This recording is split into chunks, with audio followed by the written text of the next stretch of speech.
قال النبی صلی اللہ علیہ وسلم ان لکل امت فتنہ و فتنۃ امتی المال۔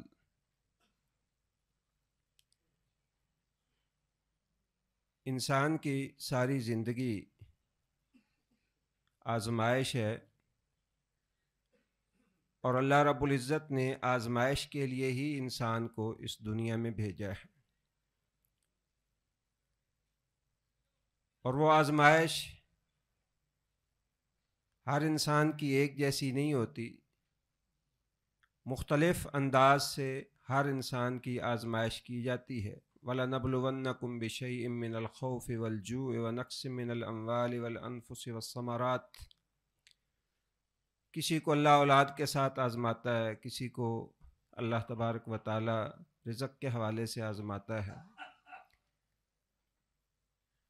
کسی کو علم دے کے آزماتا ہے، لیکن ایک آزمائش جو ہے وہ عمومی ہے، جو اس امت کی مجموعی آزمائش ہے۔ وہ آزمائش مال کی آزمائش ہے۔ رسول اللہ صلی اللہ علیہ وسلم نے فرمایا ہے ان لکل امت فتنہ، اللہ رب العزت نے ہر امت کے لیے ایک فتنہ اور ایک آزمائش رکھی۔ وفتنۃ امتی المال، میری امت کا فتنہ اور میری امت کی آزمائش مال کے اندر ہے۔ مال کے ساتھ دو طرح سے انسان کی آزمائش ہوتی ہے، کبھی مال کی فراوانی آزمائش ہوتی ہے، اور کبھی مال کی قلت اور فقر انسان کے لیے آزمائش ہوتا ہے۔ یہ دونوں چیزیں کبھی خیر اور بھلائی بن جاتی ہیں، اور کبھی انسان کے لیے شر بن جاتی ہیں۔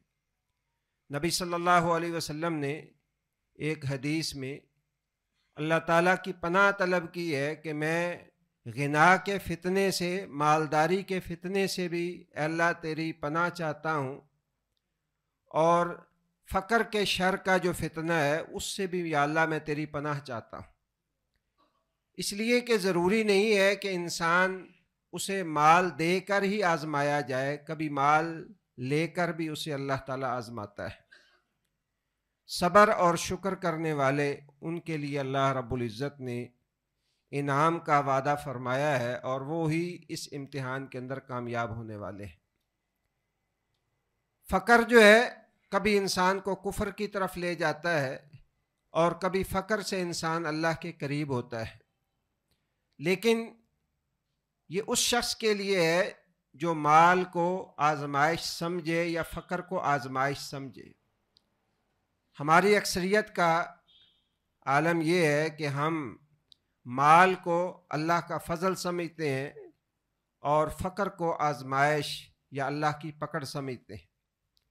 حالانکہ علی الاطلاق ایسا قطعاً نہیں ہے۔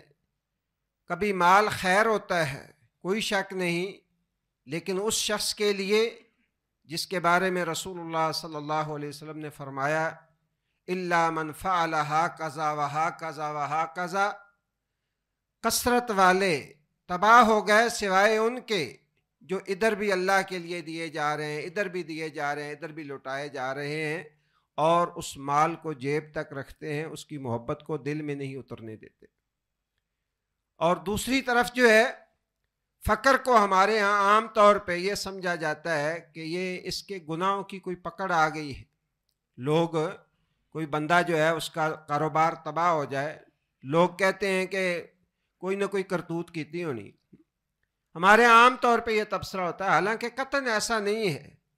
ہو سکتا ہے اللہ تعالیٰ کسی گناہ کی وجہ سے بھی رزق کے اندر کمی کر دے، مال جو ہے وہ چھین لے، یہ بھی اللہ کا قانون اور ضابطہ ہے، لیکن عمومی طور پہ ایسا نہیں ہوتا۔ کئی لوگوں سے مال اللہ تبارک و تعالیٰ اس لیے بھی چھین لیتا ہے کہ وہ راہ راست سے ہٹ رہے ہوتے ہیں، اور اللہ تعالیٰ انہیں ڈگر کے اوپر لانا چاہتا ہے۔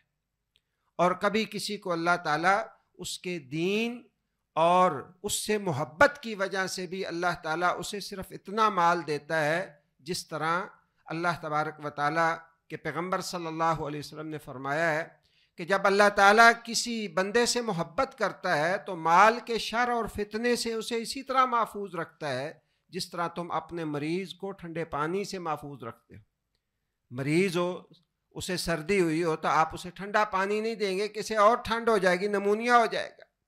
اسی طرح اللہ تبارک و تعالیٰ بھی بسا اوقات اپنے بندوں سے روزی اس لیے روک لیتا ہے کہ اگر اس کو روزی مل گئی تو یہ کسی فتنے کے اندر، کسی آزمائش کے اندر مبتلا ہو جائے گا۔ ہم نے کرنا کیا ہے کہ اللہ تبارک و تعالیٰ نے جتنا دیا ہے اس پہ اللہ کا شکر ادا کر کے اسے ان کاموں میں لگانا ہے جو اللہ کی پسند کے کام ہیں، جو اللہ کی رضا کے کام ہیں۔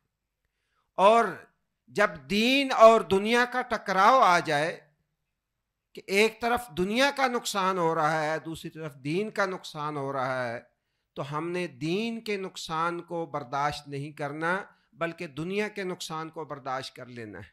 یہ ہوتا ہے زندگی میں، ہر شخص کی زندگی میں ایسے ہوتا ہے کہ مفادات کا ٹکراؤ آ رہا ہوتا ہے، ایک طرف دین کا مفاد ہوتا ہے اور دوسری طرف دنیا کا مفاد ہوتا ہے، اور یہاں آزمائش ہوتی ہے کہ یہ شخص جو ہے کس طرف چلتا ہے۔ ایک طرف گھر میں بجلی کے بل کے لیے پیسے نہیں ہیں، دوسری طرف حرام کا پیسہ مل رہا ہے۔ یہاں انسان کی آزمائش ہوتی ہے کہ انسان جو ہے وہ حرام کو اختیار کرتا ہے یا حلال کو اختیار کرتا ہے۔ رسول اللہ صلی اللہ علیہ وسلم کی ایک حدیث بڑی خوبصورت اس حوالے سے ہماری رہنمائی کرتی ہے۔ آپ صلی اللہ علیہ وسلم نے فرمایا، تمہارا رزق جو اللہ نے تمہارے مقدر میں لکھ دیا ہے وہ تمہیں ایسے تلاش کر کے ملے گا جیسے موت انسان کو تلاش کر لیتی ہے۔ فَأَجْمِلُوا فِي الطَّلَبِ، جب یہ یقین اور ایمان ہو کہ میرا رزق کوئی دوسرا نہیں لے جا سکتا تو فرمایا فَأَجْمِلُوا فِي الطَّلَبِ، پھر روزی کی تلاش میں اچھا، خوبصورت اور حلال ذریعہ اختیار کرو، حرام جو ہے اس کی طرف نہ جاؤ۔ اللہ تبارک و تعالی اس آزمائش میں ہم سب کو کامیاب کرے، جو ہم میں سے ہر ایک کی ہو رہی ہے یا ہونی ہے۔ انسان بسا اوقات آزمائش سے گزر رہا ہوتا ہے، اسے اندازہ بھی نہیں ہوتا کہ یہ میرا امتحان لیا جا رہا ہے، آزمائش میری ہو رہی ہے۔ بہت سارے احادیث کے اندر واقعات ہیں، وہ 3 لوگ نابینا اور اسی طرح جو کوڑی والا، ان کا اللہ نے امتحان لیا، ایک کامیاب ہوا، باقی ناکام ہو گئے۔